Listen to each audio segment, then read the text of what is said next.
फेफड़ों का जो कैंसर है या लंग कैंसर है वो किस रीजन से होता है? तो लंग कैंसर का जो मोस्ट कॉमन कॉज है वो स्मोकिंग है। There is nothing that is called कि एक सेफ लिमिट ऑफ स्मोकिंग क्या है। मैं बोलूंगा कि कोई सेफ लिमिट स्मोकिंग की नहीं होती है। फिर एक लास्ट फैक्टर जो है एयर पॉल्यूशन, जो पिछले कई सालों के अंदर राइजिंग ट्रेंड पे ही चल रहा है। तो एयर पॉल्यूशन, एयर में भी इस तरीके के कण हैं जो लॉन्ग टर्म पे एक्सपोजर के साथ में लंग कैंसर कॉज कर रहे हैं आजकल। नमस्कार दर्शकों, स्वागत है आपका खास वीकली वीडियो सीरीज के नए एपिसोड में, जहां आज हम बात करने वाले हैं लंग कैंसर पर। और इस विषय पर बात करने के लिए हमारे साथ जुड़े हैं डॉक्टर उत्कर्ष गुप्ता। तो सर, एक बार फिर से मैं आपका स्वागत करना चाहूंगी अपने इस पॉडकास्ट में। थैंक यू दिया। तो सबसे पहले से सर मेरा एक बहुत जेन्युइन क्वेश्चन है कि फेफड़ों का जो कैंसर है या लंग कैंसर है वो किस रीजन से होता है, किस वजह से होता है? तो मैं डॉक्टर उत्कर्ष गुप्ता हूँ। मैं chest physician, pulmonologist and sleep specialist हूँ। तो लंग कैंसर का जो मोस्ट कॉमन कॉज है वो स्मोकिंग है। इसके अलावा और भी कई कारण हैं जिसकी वजह से लंग कैंसर होता है, जैसे कि सेकेंड हैंड स्मोक। तो मान लीजिए आप स्मोक नहीं करते हैं, लेकिन आप ऐसी एनवायरनमेंट में रहते हैं जहाँ पे कोई और स्मोक कर रहा है, जैसे घर के अंदर यूजली फीमेल्स के साथ में जब मेल्स अगर ऐसे हैं जो स्मोक कर रहे हैं, या फिर हमारे फ्रेंड सर्कल में ऐसे लोग हैं जो स्मोक कर रहे हैं। हम तो नहीं कर रहे हैं, लेकिन वो जो पैसिव स्मोकिंग हो रही है, उस पैसिव स्मोकिंग से भी लंग कैंसर का रिस्क रहता है। दूसरी चीज, घरों के अंदर रेडॉन गैसेस जो हैं, एक नेचुरल रेडियो एक्टिव मटीरियल होता है रेडॉन, तो वो कई बार जमीन से निकलता है। तो अगर हमारे घर के अंदर जमीन से रेडियो एक्टिव एक्सपोजर रेडॉन से आ रहा है, तो वो भी एक कारण है जिसकी वजह से लंग कैंसर हो सकता है। थर्डली मैं बताऊंगा एस्बेस्टोस और केमिकल एक्सपोजर। तो हमारी वर्क प्लेस एनवायरनमेंट के अंदर इस तरीके के केमिकल एक्सपोजर हो, जैसे कि लोग जो माइनिंग में काम कर रहे हैं, सिलिका डस्ट की वजह से जो पत्थर काटते हैं उसके वो वाला काम कर रहे हैं, या फिर एस्बेस्टोस का एक्सपोजर है, निकॉन का एक्सपोजर है, रेडियम का एक्सपोजर है, निकेल, क्रोमियम, सेलेनियम, ये सारे अगर केमिकल्स का एक्सपोजर है तो ये भी रिस्क ऑफ लंग कैंसर को बढ़ा देते हैं। चौथा, जेनेटिकली अगर हमारी फैमिली हिस्ट्री के अंदर ऐसा कुछ है कि लंग कैंसर की हिस्ट्री आ रही है हमारे पेरेंट्स ग्रैंड पेरेंट्स में कहीं पे, तो हमारे को ज्यादा उसके लिए जागरूक रहना है कि लंग कैंसर के लिए, और उसके लिए स्क्रीनिंग के बारे में बात भी करनी है डॉक्टर आपने। फिर एक लास्ट फैक्टर जो है एयर पॉल्यूशन, जो पिछले कई सालों के अंदर राइजिंग ट्रेंड पे ही चल रहा है। तो एयर पॉल्यूशन, एयर में भी इस तरीके के कण हैं जो लॉन्ग टर्म पे एक्सपोजर के साथ में लंग कैंसर कॉज कर रहे हैं आजकल। सो जैसे इंडिया में देखा जा रहा है कि लंग कैंसर बहुत ज्यादा बढ़ रहा है, तो इसका बेसिक रीजन क्या है? मतलब ये किस रीजन से ज्यादा बढ़ता जा रहा है इतना? इंडिया के अंदर जो लंग कैंसर बढ़ने का अभी हम देख रहे हैं पिछले कुछ टाइम से जो बढ़ रहा है, तो उसके अंदर दो चार चीजें उसमें भी आ रही हैं कि सबसे पहले तो अभी तक अवेयरनेस पहले बहुत कम थी। तो अब जैसे जैसे अवेयरनेस बढ़ रहे हैं, हम मेडिकल साइंस में एडवांस कर रहे हैं और हमारे पास इस तरीके के प्रोसीजर्स और टेस्ट आ रहे हैं जिससे कि हम लंग कैंसर का पता लगा पा रहे हैं पूरी तरीके से। तो एक तो सबसे पहले यही हो गया कि अब हमारा डायग्नोस्टिक एबिलिटी अच्छी हुई है, और उसकी वजह से लंग कैंसर के केसेस हमारे को पहले से ज्यादा देखने को मिल रहे हैं। बट अदर देन दैट, जो हमारे लाइफस्टाइल है वो एक बहुत बड़ा रीजन है लंग कैंसर के बढ़ने का। जैसे कि स्मोकिंग जो है इस टाइम पे ऑल टाइम हाई है। एक मामूली सी सिगरेट के अंदर जो है 70 ऐसे पदार्थ होते हैं जिनकी वजह से कैंसर हो सकता है। दूसरी चीज, सेकेंड हैंड स्मोक, हमारा जो पीयर ग्रुप है, वेपिंग एंड एवरीथिंग आजकल काफी ज्यादा बढ़ रहा है यंग जनरेशन के अंदर, तो वो भी उसका कारण बनती है। तीसरा, हमारा एनवायरमेंटल एक्सपोजर, हमारे एनवायरमेंट के अंदर छोटी छोटी जगहों में काम करना, और वो सारे जो वहाँ पे केमिकल एक्सपोजर हो रहे हैं, वो अगेन उसका राइजिंग ट्रेंड के लिए जिम्मेदार है। सर, जैसे आपने 2-3 बार डिस्कस किया कि स्मोकिंग सबसे मेन कॉज है, लेकिन काफी सारे लोग ऐसे होते हैं जो कहते हैं कि हम कभी कभार स्मोक करते हैं, या हम डेली सिर्फ एक सिगरेट पीते हैं या एक बीड़ी पीते हैं। काफी सारे ऐसे भी लोग हैं। तो क्या जो सिर्फ एक बार पीता है दिन में या जो कभी कभी पीता है उन्हें कैंसर नहीं हो सकता? देखो, ये सवाल है जो बहुत कॉमनली पूछा जाता है और कई लोगों के दिमाग में होता है। तो there is nothing that is called कि एक सेफ लिमिट ऑफ स्मोकिंग क्या है। मैं बोलूंगा कि कोई सेफ लिमिट स्मोकिंग की नहीं होती है कि एक पी रहा है, लेकिन इसके अंदर डिपेंड करता है कि कितने टाइम का ड्यूरेशन ऑफ एक्सपोजर आ रहा है। तो वो हमारा स्मोकिंग इंडेक्स क्या है उसके ऊपर काफी चीजें डिपेंड करती हैं। तो चाहे अगर आप एक भी पी रहे हो तो वो जो 70 मैंने अभी बताया पिछले क्वेश्चन के अंदर कि 70 एलिमेंट्स हैं जो कैंसर कॉजिंग है, वो तो हमारे अंदर जा ही रहे हैं। एंड अपार्ट फ्रॉम दैट बाकी अगर एक्सपोजर और भी सारी चीजों के मान लेंगे तो जो भी मिनिमम एक्सपोजर है, बट वो एक्सपोजर भी कैंसर कॉजिंग है। सर लंग कैंसर के ऐसे कौन कौन से लक्षण हैं जो हमें पहले ही दिख जाते हैं या हम उन चीजों को नजरअंदाज कर देते हैं? सो लंग कैंसर के जो सिम्टम्स हैं जिनके लिए हमारे को बहुत ज्यादा जागरूक रहना चाहिए, और अगर ऐसा कुछ भी दिखता है तो हमें अपने डॉक्टर से सलाह करनी चाहिए। तो सबसे पहले तो आता है कि सांस फूलना और एकदम से हमारे को ऐसा लगे कि अब हमारा सांस फूलना शुरू हो गया है। खांसी, जो 2 हफ्ते से ज्यादा अगर खांसी चल रही है और वो कंटिन्यूअस है, उसके साथ में बलगम आ रहा है, तो वो भी एक लक्षण है जिसके लिए हमें डॉक्टर के पास जाना चाहिए और अपने आप को इवैल्यूएट कराना चाहिए। तीसरी चीज, छाती में कहीं दर्द होना, किसी एक जगह पे किसी रीजन से दर्द होना जिसका कोई हमारे को आंसर ना मिल रहा हो और वो बहुत लंबे समय से चल रहा हो, पिछले हफ्ते 2 हफ्ते से, तो उसके लिए भी डॉक्टर के पास जाके उसको इवैल्यूएट करना। चौथा और जो बहुत इंपॉर्टेंट एक सिम्टम है वो है खांसी के साथ में खून आना, जिसको हम हेमोप्सिस बोलते हैं। तो अगर इस तरीके से कभी भी खांसी में, बलगम में कभी भी खून जैसा कुछ भी दिखता है तो तुरंत डॉक्टर के पास जाना चाहिए और हमारे को उसके बारे में बता के उसके लिए प्रॉपर ट्रीटमेंट और इलाज उसका देखना चाहिए, क्या कारण है जो खून आया है। पांचवी चीज, कई बार क्या होता है कि हम देखते हैं कि आवाज में एकदम से बदलाव आता है। हम नोटिस करते हैं कि जो हमारे साथ में रहने वाले हमारे फैमिली मेंबर है उसकी आवाज थोड़ी भारी हो रही है, और इस तरीके का कोई भी दिखता है जिसको होर्सनेस ऑफ वॉइस बोलते हैं। तो अगर इस तरह का कोई सिम्टम है तो उसके लिए भी इवैल्यूएशन जो है वो बहुत जरूरी है। थकान लगना, वीकनेस लगना, ये सारे फैक्टर्स भी अगर बहुत प्रोलॉन्ग चल रहे हैं तो उसके लिए लॉस ऑफ वेट, तो इन सब चीजों के लिए भी इवैल्यूएशन बहुत जरूरी है। सर जैसे किसी को पता लगा कि ये सारे उसे हो रहे हैं सिम्टम्स, उसे नजर आ रहे हैं, तो उसके बाद कौन से टेस्ट या कौन से लैब टेस्ट ऐसे इंपॉर्टेंट होते हैं जिससे ये कंफर्म हो जाए कि लंग कैंसर है या वो एक जनरल?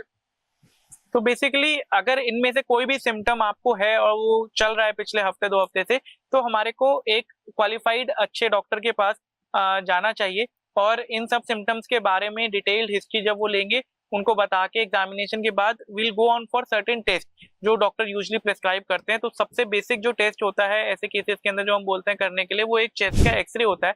चेस्ट एक्सरे जो है वो कोई भी एबनॉर्मेलिटी अगर हमारी बॉडी के अंदर, हमारे लंग्स के अंदर कोई भी एबनॉर्मल फाइंडिंग है तो वो उसको दर्शाता है। तो chest X-ray is just a basic screening test एक जब करते हैं, और अगर उसमें कोई भी एबनॉर्मेलिटी मिलती है तो उसके बाद फिर सीटी चेस्ट के लिए एडवाइस किया जाता है।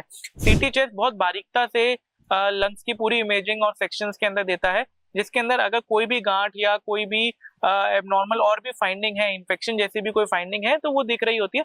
और ये दोनों इन्वेस्टिगेशंस हमें आगे फर्दर के लिए इन्वेस्टिगेट करने के लिए रास्ता दिखाती हैं।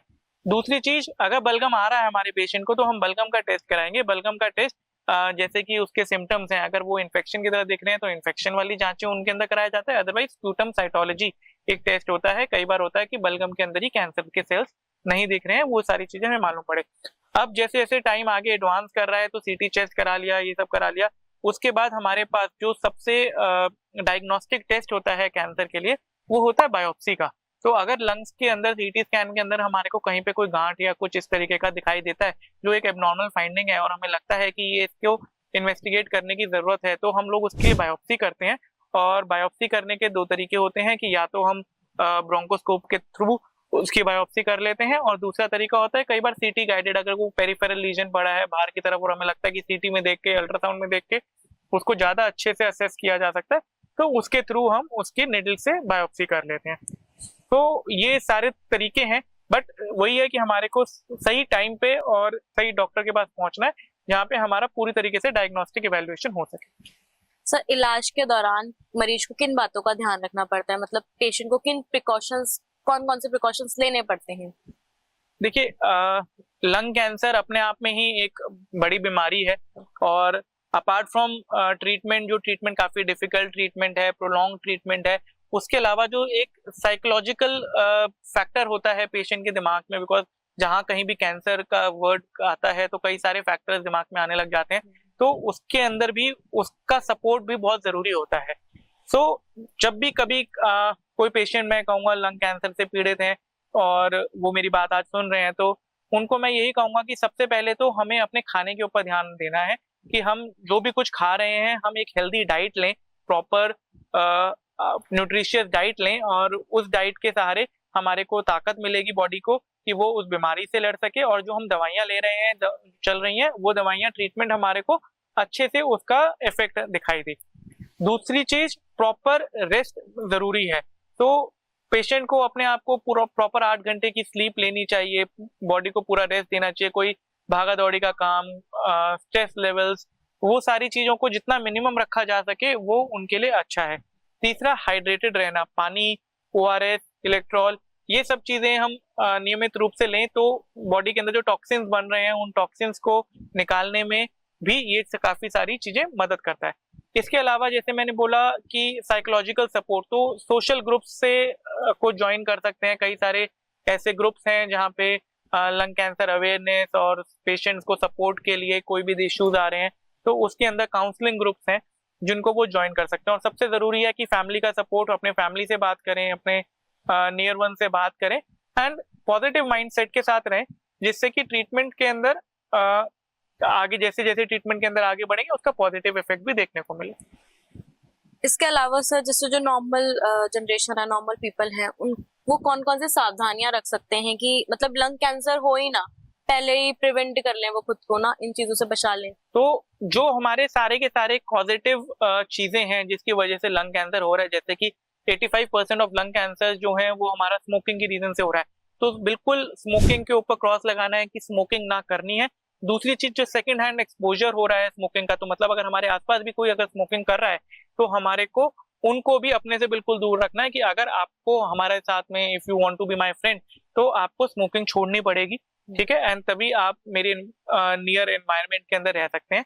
तो उस चीज को हमें बिल्कुल पक्का कर लेना है कि ये हमारी रूल बुक के अंदर होना चाहिए कि no smoking and no passive smoking. दूसरी चीज, घरों के अंदर हम अपना रेडॉन टेस्ट करा सकते हैं कि हमारे घर में कहीं ऐसा तो नहीं रेडियो एक्टिव एक्सपोजर आ रहा है रेडॉन का। हमें अपनी वर्क एनवायरनमेंट का ध्यान देना है कि जिस एनवायरनमेंट में हम लोग काम कर रहे हैं वहां पे कोई ऐसा कोई ऑक्यूपेशनल एक्सपोजर हमारे को तो नहीं हो रहा जो लॉन्ग टर्म के अंदर हमारे को लंग कैंसर कॉज कर सकता है। अगर ऐसा कुछ है तो या तो हम उस ऑक्यूपेशन को चेंज करें या उस वर्क एनवायरनमेंट के अंदर जैसे भी उसको कम किया जा सकता है उस चीज का ध्यान रखें। चौथी चीज, अगर जेनेटिक्स के अंदर ऐसी कोई हिस्ट्री है कि फैमिली हिस्ट्री आ रही है तो हमारे को रेगुलर स्क्रीनिंग के लिए रहना है कि हम लो डोज सीटी जो आजकल एडवोकेट करा गया है, कई सारी गाइडलाइंस हैं जो बोलते हैं कि लो डोज सीटी, एलडीसीटी बोलते हैं, कि हम उसके साथ में स्क्रीनिंग कर लें पेशेंट की in case he is a high risk patient for lung cancer. तो उस केस के अंदर हमारे को अपने आप को स्क्रीनिंग के लिए रहना है, रेगुलर अपने डॉक्टर के टच में रहना है, क्योंकि अगर ऐसा कुछ हो भी रहा है तो जितना जल्दी पकड़ा जाएगा उतना अच्छा और उतना सटीक इलाज हो सकेगा उसका। तो इन सब चीजों का ध्यान रखेंगे। और एयर पोल्यूशन हमारा लास्ट फैक्टर है, तो अगर एयर पोल्यूशन से बचा जा सके तो उससे भी बचने के पूरे मेजर्स हमारे को लेने चाहिए। सर, क्या लंग कैंसर को पूरी तरीके से ठीक किया जा सकता है अगर किसी को? हाँ बिल्कुल। तो लंग कैंसर जैसे है तो 100% ट्रीटेबल है, लेकिन इसके लिए जो सबसे इम्पोर्टेंट फैक्टर है कि किस स्टेज के ऊपर वो कैंसर डायग्नोज होता है। तो जो कैंसर स्टेज 1 और स्टेज 2 पे डायग्नोज होते हैं, मतलब जो कैंसर सिर्फ लंग के अंदर सीमित है, एक गांठ है जो हमारे को किसी एक जगह पे है, तो उसको सर्जिकली, कीमो से, रेडियोथेरेपी से पूरी तरीके से खत्म किया जा सकता है। लेकिन होता क्या है, यूजली पेशेंट इग्नोर करते हैं अपने सिम्टम्स को, और जो डायग्नोसिस है, मैक्सिमम डायग्नोसिस जो है वो लेट स्टेज के ऊपर बन रहा होता है, और जब स्टेज आगे हो जाता है तो वो सर्जिकल रिमूवल से बाहर हो जाता है पेशेंट स्टेज 3 और स्टेज 4 के अंदर। तो अगर हम उसकी सर्जरी नहीं कर पा रहे होते हैं तो कीमो एंड रेडियोथेरेपी देके हम अगर उसको प्रिवेंट नहीं कर पा रहे हैं तो पेशेंट को लाइफ अच्छी कर सकते हैं, उसकी लाइफ स्पैन को बढ़ा सकते हैं। सर, इसके अलावा एक लास्ट मैसेज जो आज की ऑडियंस को आप देना चाहें इस वीडियो के माध्यम से, कि लोग लंग कैंसर के प्रति और ज्यादा जागरूकता फैला दें और वो खुद भी जागरूक हो जाए, लोगों पर तक भी जागरूकता फैलाएं। जैसे कि लंग कैंसर के हमारे कॉमन कॉजेज हैं, और हम देखते हैं कि सिगरेट के पैकेट्स हैं, पान तंबाकू, इन सब के जो पैकेट्स हैं उसके ऊपर भी पूरा जो है विज्ञापन होता है। हम मूवीज देखने जाते हैं, मूवीज के अंदर हमारे पास पहले ऐड आता है कि क्या कर सकता है एक तंबाकू, tobacco, what can it have, और स्मोकिंग से क्या क्या चीजें हो सकती हैं।